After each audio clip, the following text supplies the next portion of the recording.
Law 22. Use the surrender tactic. Transform weakness into power. Judgment. When you are weaker, never fight for honor's sake. Choose surrender instead. Surrender gives you time to recover, time to torment and irritate your conqueror, time to wait for his power to wane. Do not give him the satisfaction of fighting and defeating you. Surrender first. By turning the other cheek, you infuriate and unsettle him. Make surrender a tool of power. Observance of the law. Sometime in the 1920s, the German writer Bertolt Brecht became a convert to the cause of communism. From then on, his plays, essays, and poems reflected his revolutionary fervor, and he generally tried to make his ideological statements as clear as possible. When Hitler came to power in Germany, Brecht and his communist colleagues became marked men.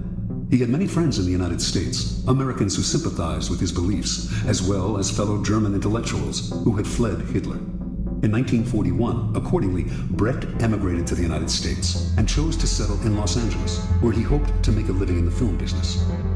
Over the next few years, Brecht wrote screenplays with a pointedly anti-capitalist slant. He had little success in Hollywood, so in 1947, the war having ended, he decided to return to Europe. That same year, however, the U.S. Congress's House Un-American Activities Committee began its investigation into supposed communist infiltration in Hollywood. It began to gather information on Brecht, who had so openly espoused Marxism, and on September 19, 1947, only a month before he had planned to leave the United States, he received a subpoena to appear before the committee. In addition to Brecht, a number of other writers, producers, and directors were summoned to appear as well, and this group came to be known as the Hollywood 19. Before going to Washington, the Hollywood 19 met to decide on a plan of action. Their approach would be confrontational. Instead of answering questions about their membership, or lack of it, in the Communist Party, they would read prepared statements that would challenge the authority of the committee and argue that its activities were unconstitutional. Even if this strategy meant imprisonment, it would gain publicity for their cause. Brecht disagreed. What good was it, he asked, to play the martyr and gain a little public sympathy if in the process they lost the ability to stage their plays and sell their scripts for years to come? He felt certain they were all more intelligent than the members of the committee. Why lower themselves to the level of their opponents by arguing with them? Why not outfox the committee by appearing to surrender to it while subtly mocking it? The Hollywood 19 listened to Brecht politely, but decided to stick to their plan, leaving Brecht to go his own way. The committee finally summoned Brecht on October 30th. They expected him to do what others among the Hollywood 19 who had testified before him had done. Argue, refuse to answer questions, challenge the committee's right to hold its hearing, even yell and hurl insults. Much to their surprise, however, Brecht was the very picture of congeniality. He wore a suit, something he rarely did, smoked a cigar. He had heard that the committee chairman was a passionate cigar smoker, answered their questions politely, and generally deferred to their authority.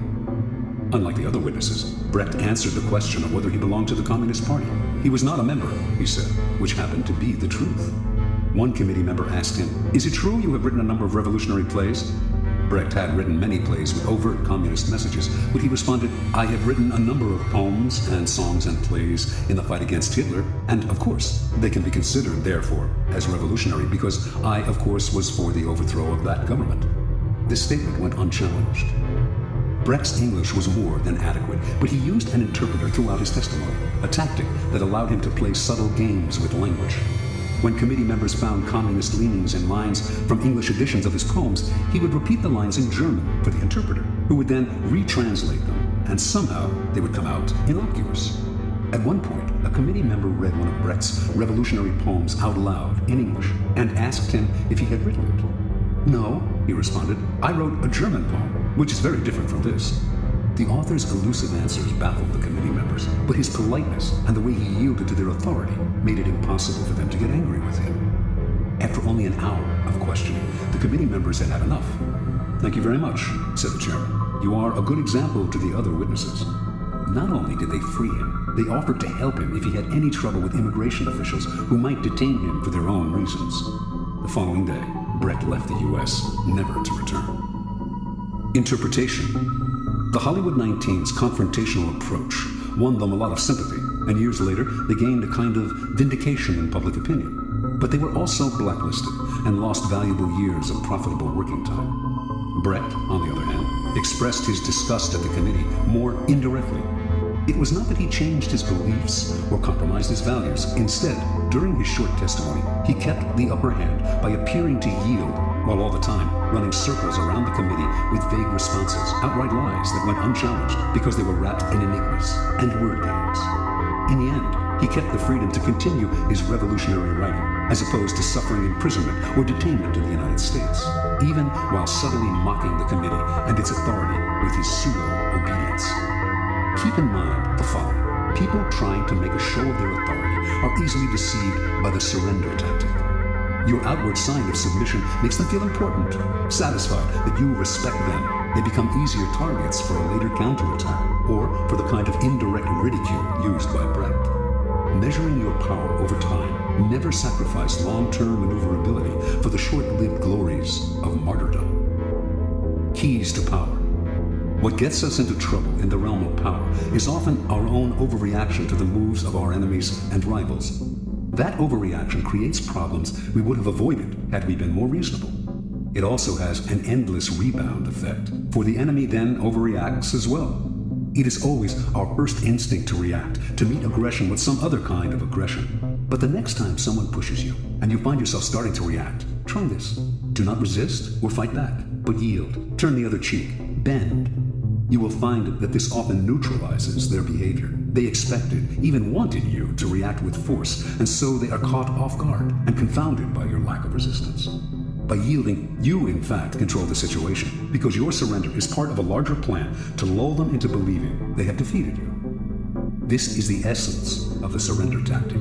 Inwardly, you stay firm, but outwardly, you bend. Deprived of a reason to get angry, your opponents will often be bewildered instead, and they are unlikely to react with more violence, which would demand a reaction from you. Instead, you are allowed the time and space to plot the counter moves that will bring them down. In the battle of the intelligent against the brutal and the aggressive, the surrender tactic is the supreme weapon. It does require self-control. Those who genuinely surrender give up their freedom and may be crushed by the humiliation of their defeat. You have to remember that you only appear to surrender, like the animal that plays dead to save its hide. Power is always in flux. Since the game is, by nature, fluid and an arena of struggle, those with power almost always find themselves eventually on the downward swing. If you find yourself temporarily weakened, the surrender tactic is perfect for raising yourself up again. It disguises your ambition, it teaches you patience and self-control, key skills in the game, and it puts you in the best possible position for taking advantage of your oppressor's sudden slide. If you run away or fight back, in the long run, you cannot win. If you surrender, you will almost always emerge victorious.